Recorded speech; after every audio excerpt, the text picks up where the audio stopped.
Welcome to Healthcare Experience Matters. This podcast is brought to you by the Healthcare Experience Foundation and is dedicated to transforming the healthcare experience so that every person can receive and deliver the best care. We invite you to learn more by visiting healthcareexperience.org. Hello, friends. Welcome back to Healthcare Experience Matters. Today, we have with us Katrina Coleman. She's a leadership and engagement strategist with Maryland Healthcare Education Institute, MHEI. Katrina has joined us previously on the podcast for a very popular episode about gratitude. And today we will be discussing emotional exhaustion. So before I start asking questions, Katrina, please just remind us a little bit about who you are and what you do. Right. Thanks, Casey, and thank you for having me back. My background is in nursing. I was that little kid that got a nurse's kit for Christmas one year, and that was it. It's all I ever wanted to be. It's all I ever wanted to do was be a nurse. So the healthcare industry is the only industry I've ever known. And I was never disillusioned in healthcare until I got my master's degree in nursing administration, walked into leadership, and quickly developed and realized that when you're good at your job, you're an exemplary employee, a great nurse, and you get promoted into leadership, what makes you great at your art, your craft, your discipline doesn't necessarily translate to leadership. Leading people is a different skill set. So I moved into leadership development. I've been with the Maryland Healthcare Education Institute for over 10 years. And personally, my why is about building the capacity for courage, for confidence, and for competence. And that's a little bit about my background. And I would encourage anybody who hasn't listened yet to go back and listen to our first episode together about gratitude. And I'll link to that in today's podcast description. So you'll be able to check it out after you're done listening to today's talk on emotional exhaustion. So I'm just curious, what is it? How would you define it? Is this a long-term condition, or is this something that can be nipped in the bud relatively quickly? Well, before the pandemic, Casey, we talked a lot about stress and burnout in healthcare. And then throughout the pandemic to today, it's about emotional exhaustion. And that is just a state of feeling worn out. And you're just drained of all emotion. And it's a result of accumulated stress from your personal life, your work life, and in most cases, a combination of both those things. In fact, emotional exhaustion is one of the signs of burnout. The World Health Organization defines burnout as having three different dimensions. The very first dimension is emotional exhaustion. The second dimension of burnout is disengagement, where you just mentally distance yourself from your job and you're feeling negative and you're cynical. And the third dimension of burnout is that reduced professional efficacy. You just don't believe you're good at your job anymore and what you're about and who you are. And so emotional exhaustion is a key to burnout. And it's just that feeling of being depleted. I have nothing left in the tank. And what we hear is we talk to healthcare providers and they talk about emotional exhaustion, whether they label it that way or not. That one of the themes is people feel trapped. Our healthcare workers feel trapped or stuck, and they have little control over what's happening in their work environment, in their workplace. Okay, that's interesting because I never realized that it was known as the first sign of burnout. Yeah. So it's kind of like, okay, this is an early indicator that things are headed in the wrong direction. Correct. Absolutely. What are some more symptoms of emotional exhaustion so people can be more aware when they're experiencing it? Well, when you think about the symptoms of emotional exhaustion and you're doing some reflection to see where you are with emotional exhaustion, start with those emotional symptoms. Are you feeling anxious, depressed, hopeless, helpless, that trapped, irritability, nervousness, almost tearful? There are emotional symptoms of being emotionally exhausted. There are also the physical symptoms, fatigue. We hear a lot of, I have no energy, that depletion, fatigue, headaches, lack of appetite, almost like a brain fog where I can't concentrate, insomnia. And then, of course, there's symptoms that come out in your performance in your job. You, again, are that disengaged. You have that lower commitment, investment in your organization, more absences. You just don't have it in you to get up and go back and face that again today at work. And we just perform more slowly, and our personal best is not the same as it was prior to the pandemic.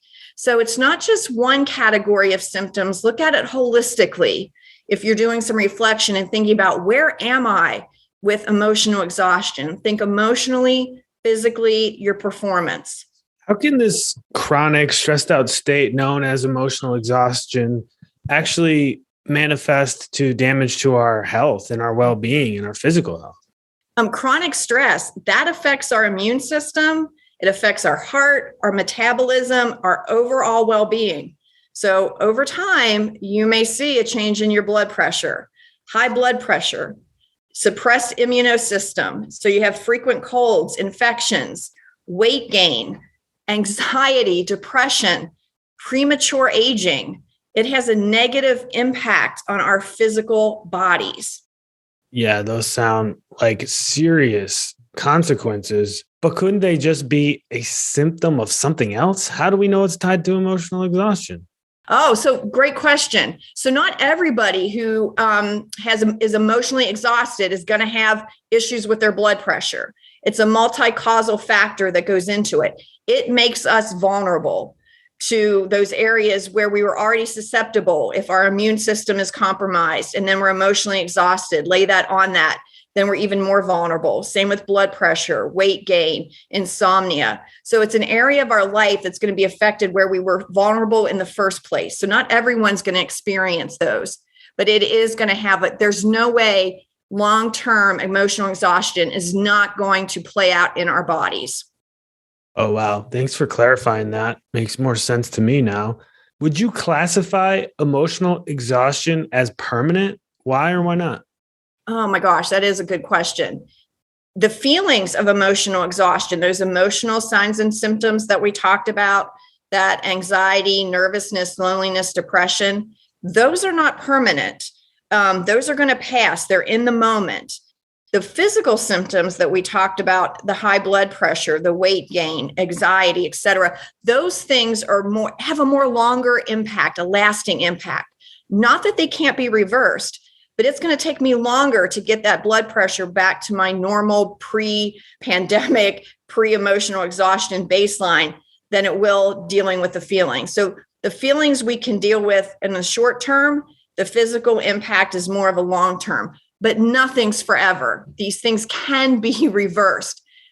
The key with emotional exhaustion is it's not going to reverse on its own. With burnout and stress, part of that situational. The situation changes, my stress level decreases. With emotional exhaustion, we actually have to do something to help reverse that. It does not just reverse on its own. And some of the things to think about, if you're someone listening and you're struggling with that emotional exhaustion, is be thinking about the things in your life, personal and in your work life, that you do have some control and influence over. If we remember, one of the things we talked about was feeling trapped, feeling helpless and hopeless. We come across so many healthcare workers who are trapped in thinking about and focusing their energy on things they can't control. I can't control the number of people coming through the ED. I can't control what's happening with PPE or the CDC and regulations. What is it in the day-to-day moment I can control? What is it I can influence? Those are the things to focus on to help replenish your emotions, to help defeat that emotional exhaustion, to realize there are things you can control. There are things you can influence. And I did have somebody just share a really good thought the other day as I was struggling with some negative emotions. And they reminded me that a day is made up of so many moments. It's the moments that make up a day. Not every moment and every day is negative. What are those positive emotions? What are those moments that I do control, those moments I do influence? Focus on those. At the heart of so many different support groups is the notion that we are not alone. So if someone is experiencing emotional exhaustion, why might it be important for them to remember that they are not alone? Well, oh my gosh, Casey, so many studies have shown that social support can actually serve as a protective barrier to emotional exhaustion. It gives you it's a protective factor, a barrier. Connecting with peers, colleagues, friends, families, it increases that sense of solidarity and it reduces emotional exhaustion. Some of the benefits of that connection are that improves our ability to cope with stressful situations. It actually promotes mental health. It enhances self-esteem when I'm connecting to my tribe or a group of people. And when we said that some of the physical symptoms lead to the heart disease, when we connect with people, it actually lowers blood pressure. It lowers cardiovascular risk. It helps to promote that healthy lifestyle. So as human beings, we are built and made for connection. When we are emotionally exhausted, one of the things we may tend to do is pull inward and isolate. And that's one of the worst things we can do when we don't feel like we have the energy to connect, to pick up that phone, to reach out to someone. That's when we need it more than ever. Well said. I want to get your personal opinion here. Why do you think emotional exhaustion is so prevalent in healthcare related jobs?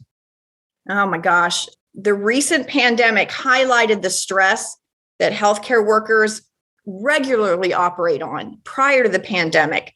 And the pandemic just exacerbated the situation and put into place so many barriers that healthcare workers are saying they can't provide the quality of care they want to because of the pandemic. So you add on to that being that unpredictable COVID pandemic. Now we have coworkers that are out with being positive with Omicron. Sometimes we have empty beds because we don't have staff to fill those beds. When we can't have visitors, we're standing in that gap of being that patient's family member. We might be the only connection, as we're human beings made for connection, that patient has because they can't have family members at the bedside. So healthcare prior to the pandemic was one of the most stress-filled, high-level burnout jobs that there can be. You lay the pandemic on there and it just exacerbates it. I had a really interesting conversation with a dear friend who's a physical therapist in a skilled nursing facility. And she was saying to me, she cannot afford to get sick. She is isolating herself, not doing things with friends because she does not want to become COVID positive. And so she's balancing that. How do I keep that connection, build my emotional exhaustion, and not become so sick I can't go to work? And when I said to her, why do you feel that weight? And she says, I can't let my patients down. We have so many coworkers out, sick, turnover, empty positions. She's feeling the weight of responsibility of the care for her patients.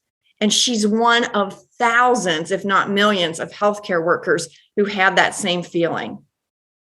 And we have discussed a pretty fair amount on this podcast about the great resignation happening in healthcare and really all jobs throughout the employment sector of the economy. So do you think there's any connection to a great resignation in healthcare going on and emotional exhaustion? Oh my gosh, yes. As you said, workers in general, we've begun to question the trade-off that we can make between employment, my job, and my quality of life. That's in general in all industries. And healthcare workers are now evaluating that need for self-care and mental health. And how do I place that above job growth or my career path? And as the lingering COVID pandemic, as that places unprecedented stress on the healthcare workers, the data, the turnover rates are showing we are in the middle of a wave of turnover in healthcare workers. And it is directly correlated to that emotional exhaustion. research has shown the top 3 factors for leaving a healthcare position. Number 1, burnout. There's that first dimension of burnout is emotional exhaustion. Number 2 is that lack of work-life balance. And 3 is looking for better benefits. So yes, that emotional exhaustion is directly correlated with the Great Resignation. And I just recently read some data that makes all of us a little nervous.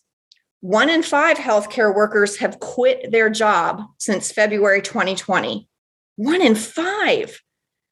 There was a recent study from the American Medical Association that showed 1 in 5 physicians and 2 in 5 nurses intend to leave within 2 years. Think about the expertise that's leaving. Think about the knowledge that's leaving. And so for those left behind, I am at the bedside, and we're bringing in staff when and how we can find them who where's the knowledge gone? How do I orient? How do I train? How do I share? There's a depletion in expertise and knowledge as well. And so once again, yes, emotional exhaustion is correlated with that Great Resignation. And I just want to know if there's anything else we didn't cover on this topic. Was there anything else, Katrina, you had for us today? Well, I can't leave without saying, all right, what do I do about it? If you're listening to the podcast and you are relating to anything that we're sharing when it comes to being emotionally exhausted, please practice some self-compassion. Be gracious with yourself. The 3 things I can say to you are, watch your nutrition. I know I struggle with it too. What am I putting in my mouth? What am I eating? Am I moving my body? Am I getting enough sleep? Diet, movement, sleep. Connect with other people. Avoid that isolation. Use some stress reduction, meditation, yoga, whatever has worked for you in the past. Just practice that self-compassion and be gracious with yourself. Emotional exhaustion can be reversed, and you can thrive again. It won't be reversed without action on your part. I want to thank our guest today, Katrina Coleman. Katrina is a leadership and engagement strategist with Maryland Healthcare Education Institute. This was another amazing episode, maybe one that folks might want to listen to a couple times because there was a lot of great information in there. Katrina, thank you again. You are welcome. Thank you, Casey. Thank you for listening to today's episode of Healthcare Experience Matters. Healthcare Experience Matters is brought to you by the Healthcare Experience Foundation. To learn more, please visit healthcareexperience.org. That's healthcareexperience.org.